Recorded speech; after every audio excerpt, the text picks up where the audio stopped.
Guys, today I've got an awesome video for you. It is the most popular forehand video ever made by Top Tennis Train. These guys are amazing. They have well over 100,000 YouTube subscribers, and they're gonna show you how to hit the perfect forehand in 5 steps. The reason why I'm showing you this is we're getting ready for Tennis Con 3. Tennis Con 3 is where we take the best instructors in the world, and they're gonna teach you how to break bad this year. Yes, science! Breaking your bad habits. Let's go to the court. Top Tennis Train is going to show you how to hit a perfect forehand in 5 steps, and then after, I'm going to tell you how you can get a free ticket to Tennis Con this year.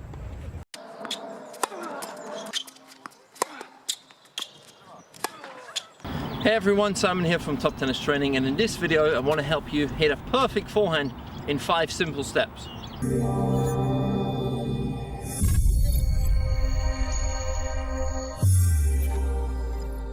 So the first thing we're going to talk about is the grips. Now if you use a Western grip on your forehand, you'll get a lot of topspin, but it will be hard for you to generate the power. So you don't really want to be hitting with the Western grip. If you've got the Eastern forehand grip, which is much further around, like this, now I can generate a flatter shot and more power, but I won't be able to generate the same topspin as the grip that we recommend, which is the semi-Western grip. Now the semi-Western grip is like this. From here, I can spin the ball, but I can also hit through the ball. So now you have your grip, you're ready for step number 1, which is having a perfect ready position. Now if we look at Djokovic, Federer, and Nadal, let's watch their ready position right now.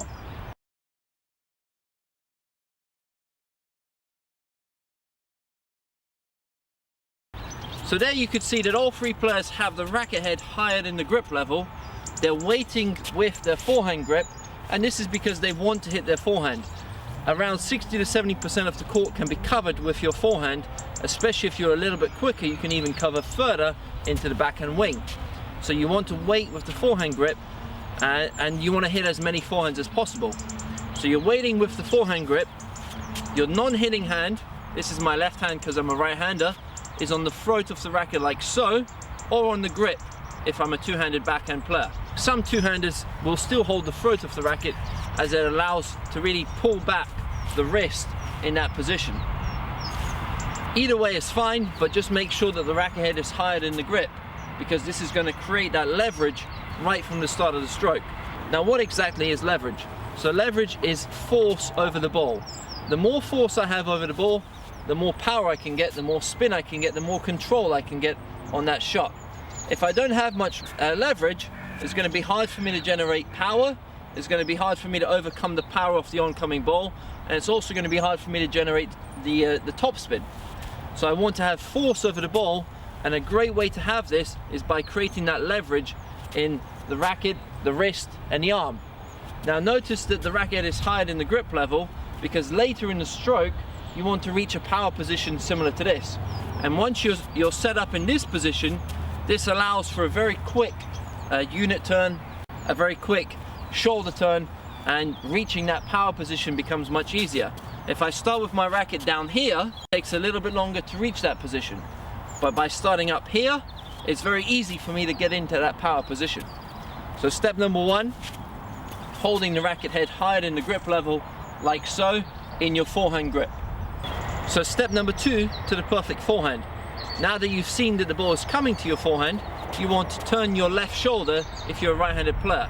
So my left shoulder is now turning to the oncoming ball or to the net.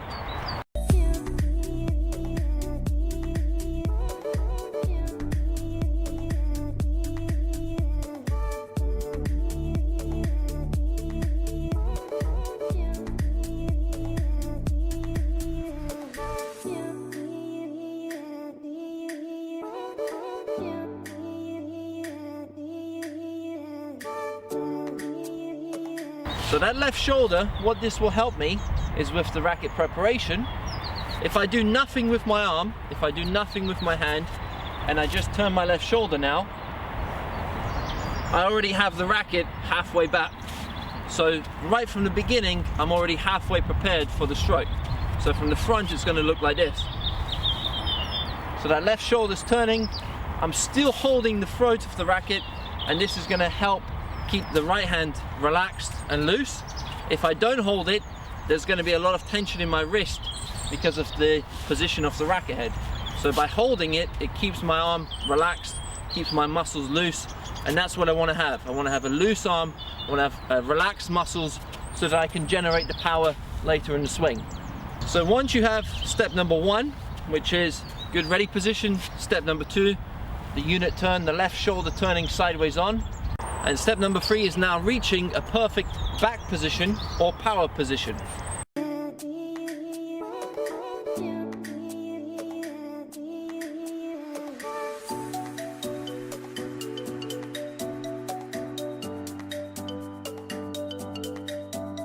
So the power position is where the left hand is across the body, almost in line with the baseline. If this was the baseline here, my left hand is now across the body like this. This is creating that great unit turn. It's also coiling the upper body, so my obliques, which are the side abdominal muscles, by coming across with my left hand, I'm now stretching and coiling the upper body to then uncoil when I open up for the stroke. So my left hand's across the body. This can also help with the tracking of the ball. My racket head is still higher in the grip, which is creating that great leverage in the back position here. And as you can see, I'm not too close to my body. I have a lot of space between my racket and my body.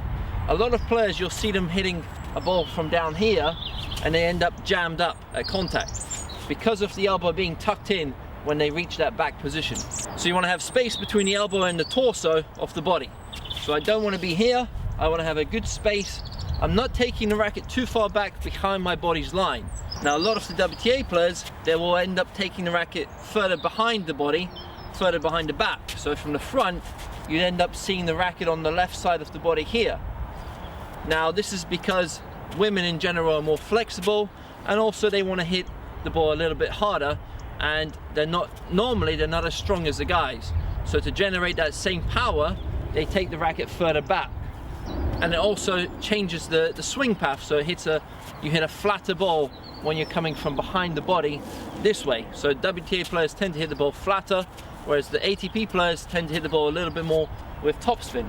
So what I would recommend is keeping the racket on your right side of the body if you're a right-handed player. So you're keeping the racket out here if you're a right-handed player. So left hand across the body, racket head higher than the grip level, and in that position now, I'm very relaxed. There's no tension in my arm or my wrist. So in this position, I'm very relaxed.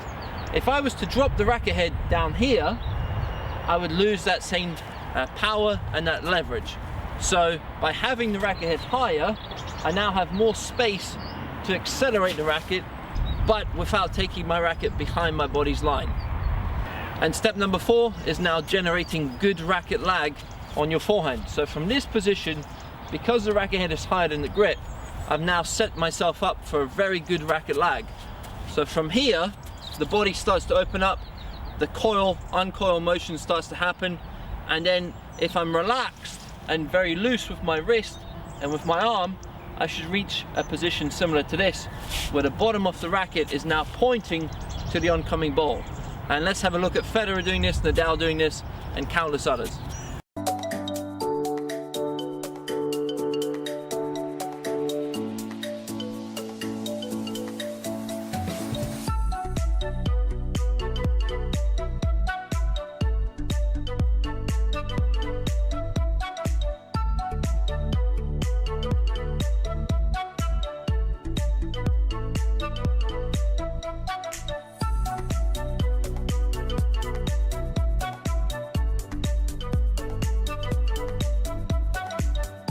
So there you could see all the players pointing the racket head like this, some with more extended arms like Federer. He has a lot of space between the racket head and the body.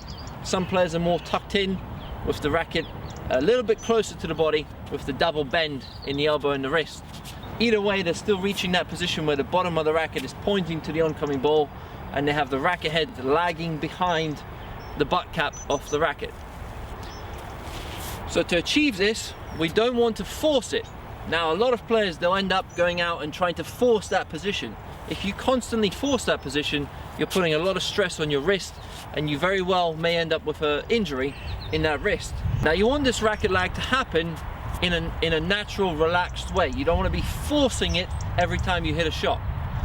But by starting the swing with your racket head in this position, now you can see my wrist is already kind of cocked back in that starting position. Later in the swing, it's much easier for me to then find the racket lag because my wrist is already slightly back. If I started with my racket level with my hand and I take the racket back like this, and now from here I want to then achieve this position, it's much harder than if I start with my racket head higher and then just allow that racket to just lag behind the grip in that forward momentum.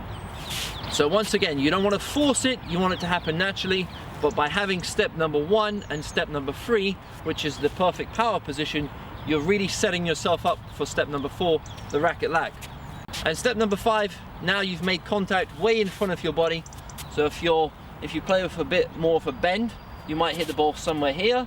If you play a little bit more with the extended arm, you're going to hit the ball somewhere out there.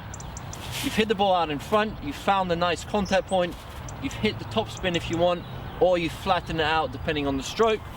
Now we want to have a good finish, a good follow through. A common thing that I see a lot of players doing is they'll do everything right in the backswing, and as they make contact they slow down, or they even stop. So as they make contact they slow down and they don't finish the swing. Now let's take a look at some of the best players, how they finish.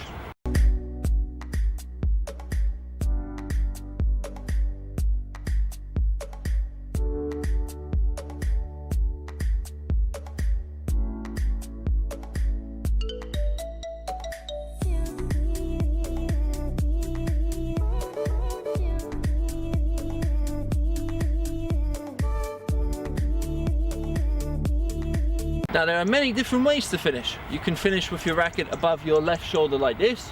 You can finish across the chest. You can finish much lower down by your left hip. You can even do a Nadal finish where you go more like the lasso forehand. Either way, you want to have a good follow through. And the reason we have a good follow through is during the contact zone, if I'm hitting the ball here, from this position to this position, I don't really want to be slowing down. If I'm doing more of a topspin shot, I still don't want to be slowing down during the contact zone. I want to be accelerating through the contact point. If I'm stopping just after the contact point, I'm going to lose the control of the stroke. So by accelerating through, I'm now forced to finish around my body, either up like this or across my left shoulder like this. Now the other very important reason that we want to have a good follow through, a good finish, is if I constantly stop out here just after contact, imagine the stress that's being placed on my wrist, my elbow and my shoulder. Now over time, if I constantly do that, I'm going to end up with an injury. Now by having that good follow through, you're allowing the muscles to relax in a natural way and in a way that's healthy for them. You don't want to be doing that quick stop here, forcing the racket to stop in an unnatural way. You want the racket to stop by reaching the end of the swing.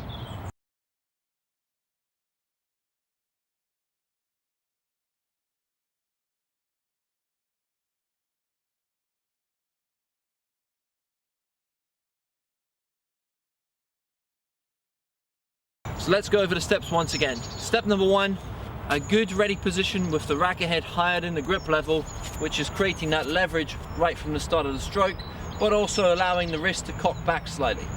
Step number 2, the unit turn, the use of the left hand, the use of the left shoulder to start the preparation for the swing. Step number 3, reaching a good power position. Step number 4, creating that racket lag by allowing it to happen in a relaxed way. Step number 5, having a good follow through wherever that may be. So it may be across the body like so. You might want to do it more traditional, up over the shoulder, or you might want to do it slightly lower.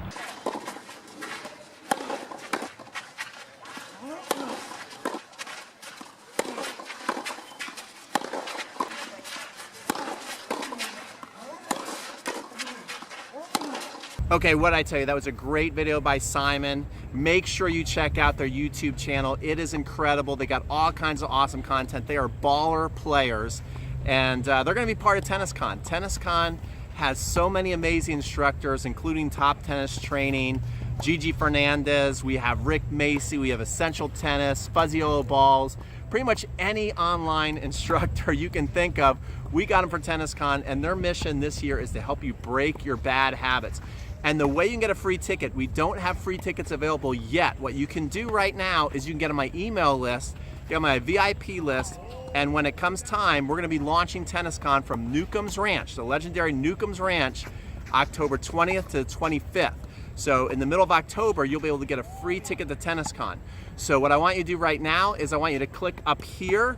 This will give you a free training. If you want to get to the next level, if you're tired of being stuck, I got a free 8-part training series for you that's going to get you on my list, and then you're going to be notified when TennisCon is coming. But in the meantime, I'm going to teach you the 5 big rocks of tennis, the 5 fundamentals you must master if you want to go to the next level.